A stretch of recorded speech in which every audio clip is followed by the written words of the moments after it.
We are creatures of adaptation, and this is not a flaw. This is how humans have survived for this long, anyway. And as individuals, we just adapt. And the reason I'm bringing this up today is because I want to help you sort of come back to yourself, come back to who you truly are. So if you're feeling lost, if you're feeling confused, it could be because you have been a very, very good adaptator. And what I mean by that is that, as children, and this is especially true if we are different. So if you were very, very sensitive, if you're neurodivergent, whether you knew that as a kid or you've just found that out in later years, even just like being a girl or being as part of a minority, those are all things that can make us even better adapters, right? We step into a room and we just get a feel of what is going on. This is just something that we developed as a means of survival, right? So we learned to notice what was rewarded, what was punished. We learned what was ignored, right? When to laugh to ease the tension in a room, when to shrink to avoid confrontation or danger, when to perform, right? When to pretend, and when to be pleasing, right? People pleasing is a huge adaptive thing. And as I said, this wasn't weakness. This wasn't a flaw in the program. This wasn't any of that. It was absolutely survival. As kids, we're small, we're relatively powerless, we're at the mercy of adults and people who have a lot more influence, power, money, than we do. We depend on them to feed us, take care of us, give us a good start on life. And so we learn to be adaptive, to adapt to what will ensure that we survive.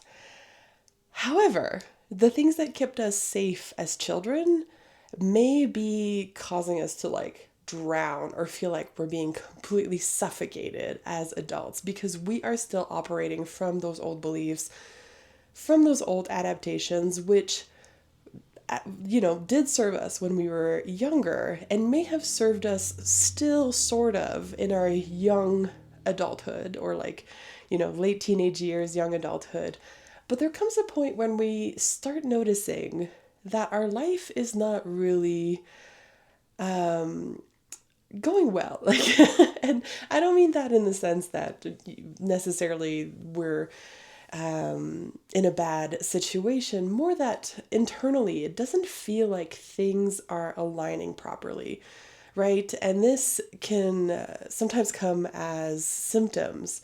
So things like depression or for me, it was anxiety, right? I experienced a tremendous amount of anxiety in my early 20s, to late 20s, to early 30s, actually. And it started wheedling down after that. But yeah, to me, that was my signal from the self that I was very good at adapting, first of all, as a kid.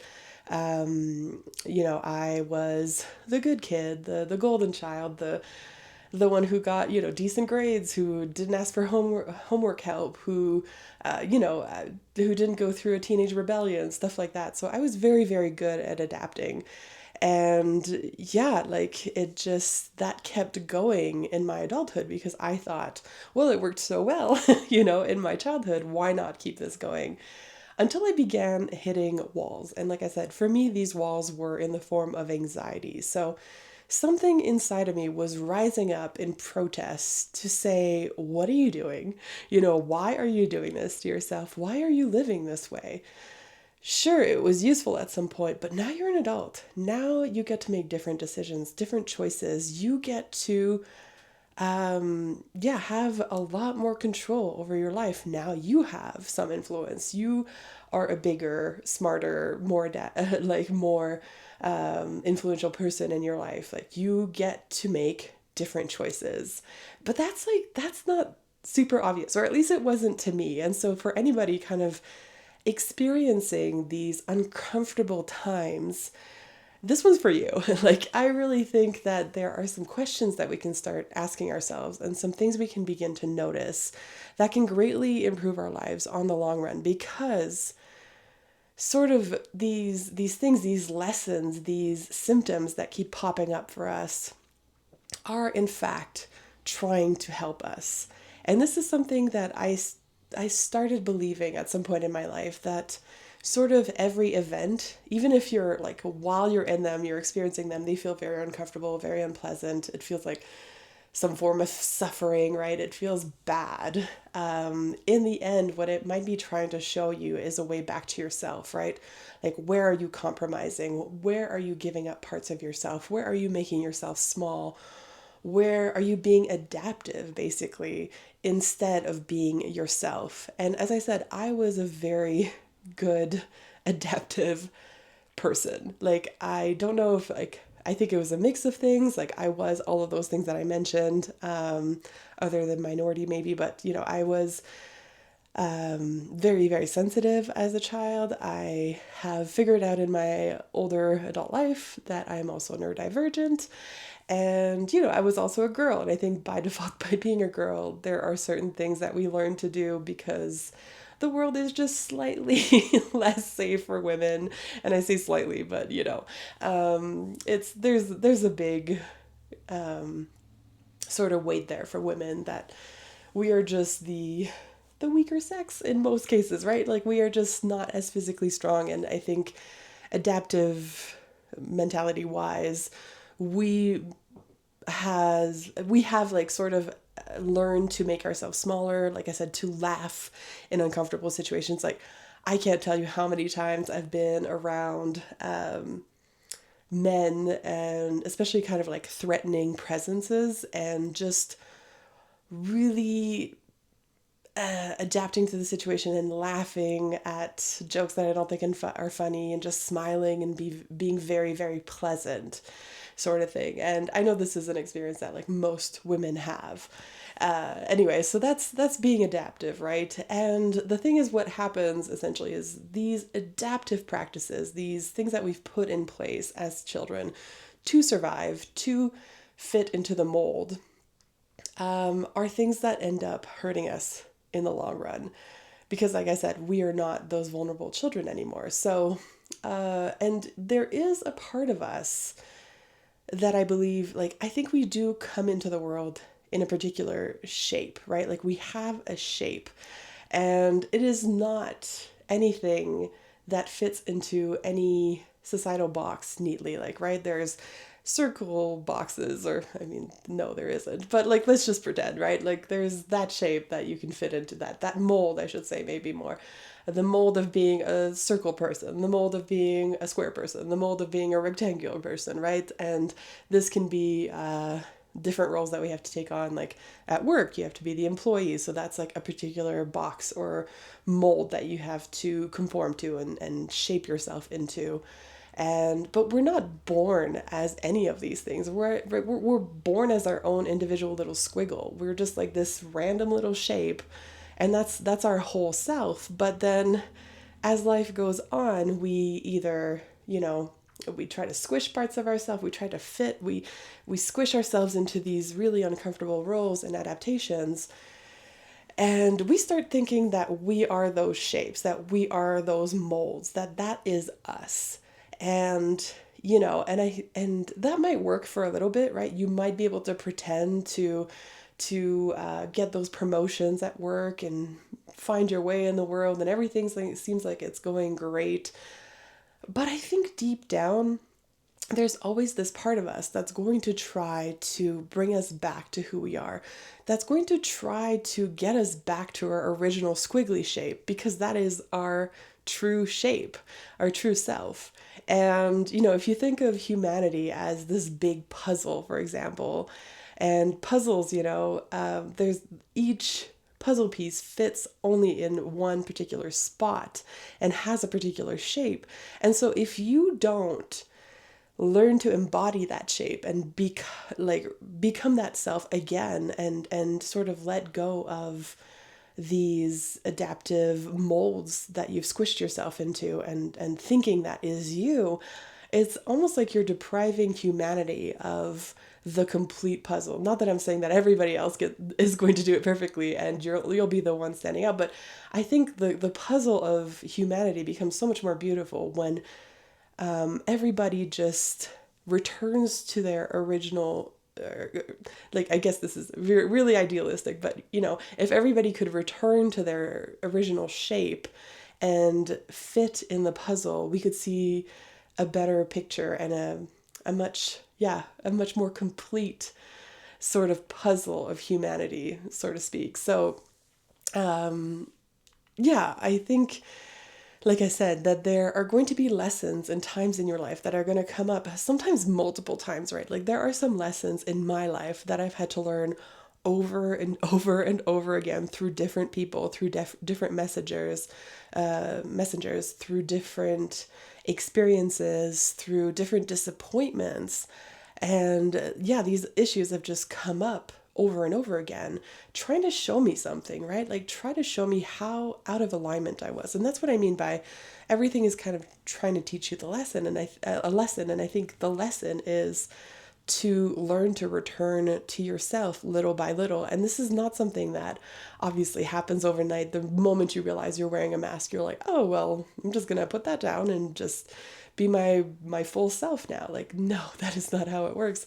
In fact, that is the work of a lifetime to start, first of all, noticing that there's even a mask, that there's even a mold that you're squishing yourself into, that you're even squished, right? Like and that's where, like I said, the symptoms may come in, right? For me, that feeling of squishness gave me anxiety. For some other people, it might bring on bouts of depression or these feelings of hopelessness, or like they don't fit in, or that they just like they're lost, right? That lost feeling that I think most people experience at some point in their lives, is that disconnection, right? Like you did a great job of adapting, but those adaptive things are no longer serving you. In fact, at this point, they are, you know, making things worse for you essentially, because you are meant to return to your original shape. You are, once you've kind of survived that initial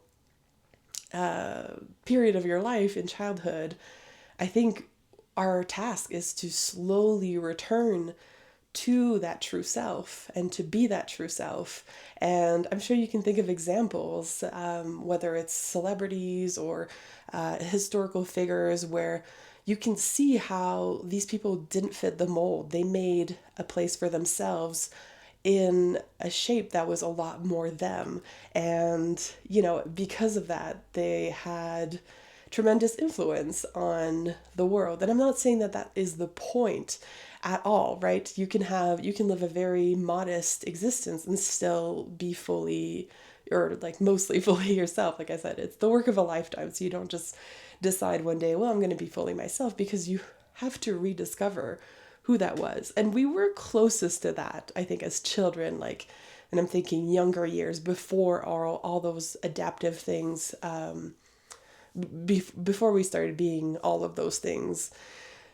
And yeah, we kind of like a good place to go back to if you remember your childhood. I don't have too many memories of mine, unfortunately, but for me, they come through in dreams, I suppose. But yeah, if you can go back and try to think of your childhood and kind of like what you enjoyed and what you were like, and sort of things like what was encouraged by your family and what was discouraged, because that would be an example of something adaptive, right? If you, I don't know, if you were very loud kid or very excited all the time, like had all this enthusiasm in you, but your family was more introverted and more quiet and preferred a more subdued sort of vibe around the house, you may have been discouraged from being that eager, excited, over enthusiastic person. And so you learn to adapt, you learn to tone yourself down, to become less. And then, like, what was encouraged in this situation is being more quiet, being, just more chill and just not disturbing the peace around the house. And so you learn to wear that mask or learn that adaptation to sort of fit into your environment, the one that, again, you were depending on for survival. And the thing is, we keep wearing those things. We keep using these masks, and they have their place. Like, for sure, the persona, as I've mentioned before in some of my previous videos, has its place, right? There is a place for the persona, but what becomes dangerous is when we can't tell the difference, or not dangerous, but like harmful to your life, is when you can't tell the difference between what is the persona, what is the mask, what is the thing, like the very flat maybe person that you are being in a particular situation or moment, and not recognizing that that is not your whole self, that is not the whole you. But the whole you, as I said, it's not like you just take off the mask one day and you're like, ta-da, I am back to myself. Because, first of all, yes, your childhood can give you hints, but it's not the whole story, because now you have lived experience, you have an adult's mind, you have your critical thinking, you have a lot more knowledge, a lot more information. And so it's about rediscovering who you are now. And, as I said, there are some questions that you can start pondering on, because this is how you're slowly going to peel away the layers of the onion, or the shield, or the masks, or whatever you want to call them. This is how you're slowly going to be able to figure out who you are, and not only who you are, but what is seeking to be expressed into the world through you. Like, what are you meant to do? What is sort of your mission? And missions don't have to be anything grand or spectacular. They can be like, your mission is to, do some woodworking in your garage and furnish your entire house, and that will bring you a sense of accomplishment, and you like working with your hands and with wood, and like that connection to the art of woodworking is going to fill you with this sense of like fulfillment, and yeah, it's going to make you feel alive. Like, what makes you feel alive is a great place to start. What do you do that makes you feel alive? And then what do you do that makes you feel drained, right? And like, possibly your job makes you feel very drained, or that that reading club that you joined, wanting to follow in your family's footsteps, who were very quiet introverts, like going back to my previous example, joining that book club because your family really valued reading, or being, yeah, somebody who enjoys literature, and so you're still trying to fit that mask. And I'm like, obviously for somebody else a book club would be great, but for you it just doesn't fit. It's just like, it doesn't feel good, it doesn't make you feel alive, it drains you. And those are the kinds of indications that can really start helping direct us into the right path for us.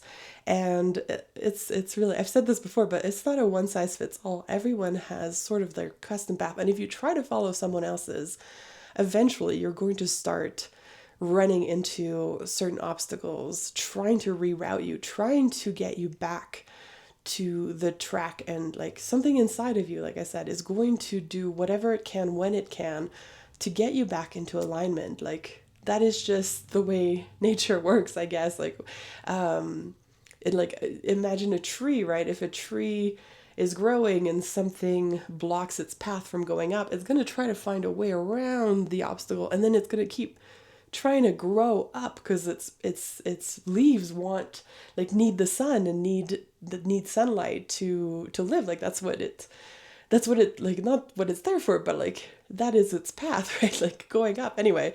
So yeah, you can start asking yourself questions like, where do I feel like I'm performing in my life? Is it at work? Is it with my family? Is it with my own children, right? Am I performing a certain version of parenthood that I think is what a parent should be, rather than just being the parent that I want to be? Or, is it like, there's so many, is it around my friends? There's so many places where you might feel like you're performing. And for me, like I said, I was performing in most aspects of my life. Like, I felt I didn't feel like really I was being myself around anyone, not even really myself, because I had so many rules and so many sort of strict regulations, or strict adaptations, I should call them. And I felt like completely lost basically, but I there was a part of me that did feel like, holy crap, like what am I doing? What is this? Like, what, this is not my life. And so it began this whole journey for me, and I'm now like a decade into it, and I look forward to many more decades of doing this work because of how much it's brought me and how good it feels to get closer and closer to my path. And so, like I said, there are so many questions. Another one is, where do you, and like still talking about performing, I guess, where do you like automatically laugh or agree or over explain yourself? Like, I'm a big over explainer especially when it comes to like my needs or my sensitivities. If I get like sort of a weird look or something, and this happens especially with my parents, for example, right? Our parents are just like this special case, I think. But yeah, I will want to over explain my needs or what I mean, or like I really want to be understood clearly, and so I'll just keep going and going and like kind of dig myself into a hole sometimes, of just explanations. And it doesn't mean that I'll be understood at the end of it, but it's more paying attention to that need and why do I feel like those parts of myself I need to explain, and I can't just like be like, well, this is the way that it is for me. Instead, I have to be like, well, I know you feel this way and this other thing, and okay, but then this, and then I feel like, you know what I mean? Like, I don't know if you're an over explainer, but if you are, I think you'll understand where I'm coming from. And this kind of ties into this idea of another good question you can ask yourself, which is, where do I feel like I'm too much, right? Where do I feel like I need to tone it down a little bit or not be so enthusiastic, or like, yeah, just where do I feel like it's like I'm just too much? Like for me, I feel like one of the places where I feel like I'm too much is kind of about this stuff, like the self-help and the self-discovery. Like it's so hard for me. Like I have to pull back in my personal life from like going full out me mode with people, because it's kind of like, oh my gosh, this is so cool. I just want to like tell you about it. And at least with like these videos, if you're not interested, you can just bounce. But like with the people in my life, sometimes I feel like I'm too much because I'm trying to push these things onto them or like share these things I'm excited about. And then I'll realize that I've been monologuing for 20 minutes, and then I'll just kind of shrink back and be like, oh, I'm so sorry, So, where do you feel that way? And how, in my case, this is kind of my outlet now, where I'm just kind of like, okay, well, I can stop. Like when I read stuff or I learn stuff that's really useful to me, I can stop trying to push it onto maybe the people around me. Maybe that's not the right place to do it, but this is a need of mine that I want to take care of and nourish and let flourish, because I think it is part of my core self. Like it really feels like this is something that I want to do, which is why I'm thinking about going into coaching, which is why I'd like to develop some courses on these topics. And yes, so it's kind of like I've figured out this thing about myself, and now I'm just going to be like, okay, where can I sort of put this energy? How can I sort of respect it and allow it to come through me? And so for now, it's these videos, right? And so that's a place where I feel too much. So ask yourself, where do you feel like you're too much? Maybe for the people around you or for your family. And that's the thing too that can start to happen as you start or like stop just thinking you're the mask and start becoming more yourself, is that the people around you might react weirdly, right? It might be a little bit lonely for a little bit, because there's a really real possibility that once you become yourself, you won't be able to click anymore with the people in your life on the same level. And this has happened to me many times over my life as I've had different changes where, I'll be friends with somebody, and then I begin to change, and all of a sudden that friendship just doesn't do it for me because I realized that it was very performative, that I was wearing a mask in those friendships, and that going back to those friendships and having to wear that mask just doesn't work for me anymore. Like, I just don't want to wear that mask anymore. And sometimes we have choices about these things, right? We can choose to wear the mask in certain, like, other ones maybe not so much. Maybe with your job you don't have a choice, you have to show up as a certain person depending on your role, right? But in other cases, especially in your personal life, you do have a little bit more leeway there. So yeah, maybe there are some relationships that will just kind of fall out of your life as as part of this process, and it could be very lonely for a little bit. But that hardship is going to be worthwhile in the end, because eventually the connections that you make and the friendships that you make are going to be ones where you don't have to mask, where you can just show up as yourself and be accepted. So I guess another sort of question you can ask yourself is there anywhere in your life where it could feel safe to start exploring those parts of yourself, right? Is there anybody or certain situations or certain environments, or can you find or create those environments? Like, for me, strangely enough, a big helper in my becoming myself again journey has been an online community where I decided to not perform and to just be myself and say my weird little jokes and, make my weird little quirky comments or share some stuff that I'm hyper focusing on. And maybe like not everything all the time, but just letting little real honest pieces of myself shine through.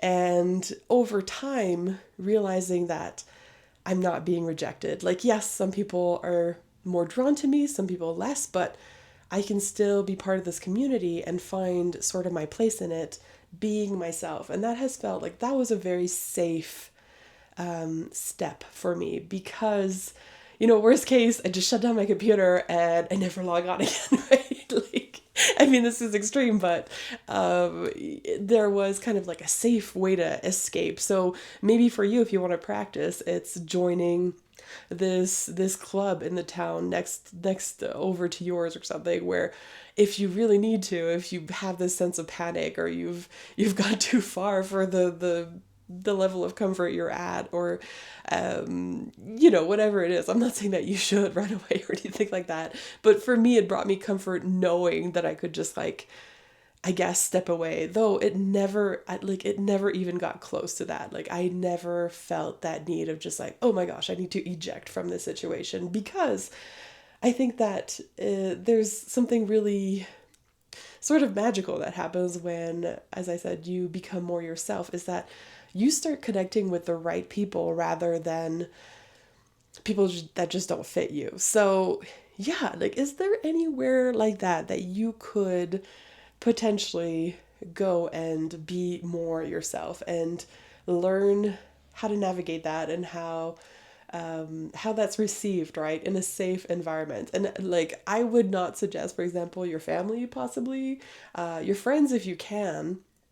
And yeah, anyway, you know your life best, you know the people around you best, but signs that maybe it's not a safe place is, yeah, hearing things like, oh, you've changed, or like, oh, you're not the person that you were, or what's going on with you lately, and just kind of like this, again, this rejection that you may have sensed as a kid too, of parts of yourself. And the whole point of reclaiming yourself is learning how to accept these parts of yourself that you've exiled, that you've rejected, because as an adaptation, because you were not in a safe environment to share those parts of yourself. So you really want to, as I said, find the right places or the right people to start exploring those parts of yourself with. And another one. What's another question? Oh, a great one is, where am I still looking for permission? And this could be from your parents, from your mentors, from your siblings, from your friends, from your husband, your wife, your partner, from your children, right? Like from the people in your life, where are you still looking for permission? As in, like, you feel like you're not allowed to do something unless someone tells you that you can. And a great practice is to start like noticing those moments and try to give yourself permission to do those things or be those things. And that sounds so silly, but I've read, like, I'm pretty sure it was Brene Brown that carried around a little piece of paper that said, like, when she was trying to give permission for something in her life, she would just kind of write it down on a piece of paper, like, I give myself permission to do XYZ or whatever. And then just kind of like fold that up, put it in her pocket, and then when she needed it, or in particular situations, she might write one specifically for that day because, I don't know, she was giving a talk or something, and it could have been something like, I give myself permission to be myself on stage, or I don't know. And she would just kind of like fold that up, put it in her pocket, and bring it out whenever she needed it, kind of like a little permission slip to herself. So if you need something like that, like, that's great. If you can do it mentally, that's great too. If you sometimes having an accountability buddy can be great, who can kind of remind you when you're slipping up, because we don't always see that in ourselves. So having somebody who can kind of keep you honest and keep you on track with whatever you're trying to give yourself permission for in your life. And yeah, I think those are the kinds of like great questions and great things to start to notice about your life. And going back to the one I said about, and I'll end on this one, but the real sort of like the underlying question to all those things is sort of like, what makes you feel alive and what drains you? What makes you feel like bigger, or what makes you feel like you're shrinking? What makes your chest and everything want to open up? What feels good in your body, and what feels restrictive and cagey and just like all of a sudden you're like, as I said, you're pushing your little squiggly shape into this mold, right? That just, it feels, I think we can feel it, and that can be a whole, that could be a whole different video or a whole different set of questions about your body, and trying to pay attention to what is going on in your body when certain things happen.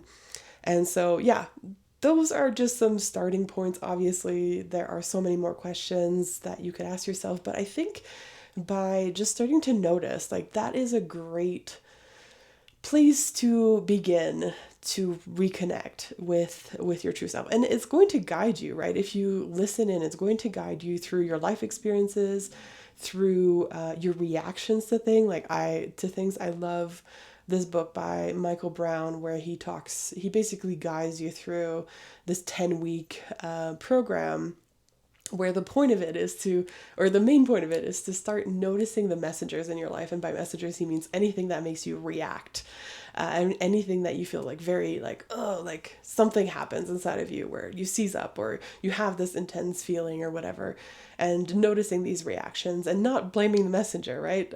But just taking it as sort of like a gift or a lesson or information about you, and beginning to ask yourself, why did I feel this way? Like, what is this? And feel it in your body, and see what comes up. And sometimes, like I said, dreams can be super helpful. Sometimes when I'm struggling with a particular question or issue, a dream will come to me that will say so much. Like, it'll just, in its symbols and in its story, in the people that are in it, it'll explain so much and kind of give me directions. So dream work can be a great place to go as well, and it is one that I've been going to for many years now, and keeping track of my dreams. So yeah, just essentially awareness. Start paying attention. Like, just first of all, notice that you are not the mask, and then start noticing who you are through all of these questions and through all of these observations.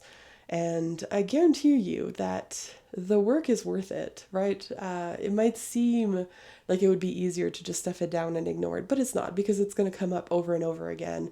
And it is based in fear, right? Adaptation is the fear of rejection, not being able to survive and stuff. So You don't want to live a life that is guided by fear. You don't want to be on your deathbed, like, not to be dramatic here, but like, you don't want to be on your deathbed being like, holy crap, I let fear and adaptation control my entire life, and I never did anything that I actually wanted to do.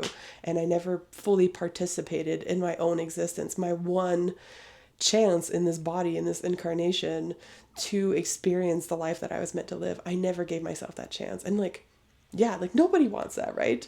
So start now, wherever you are. Like, it doesn't matter. This can be something you take on at any point of your life, and it's going to bring so much to your life. Like, I guarantee you, it has for me. It's I'm really at this point now where I feel like I'm doing a huge shift in my life. I'm taking on all these challenges.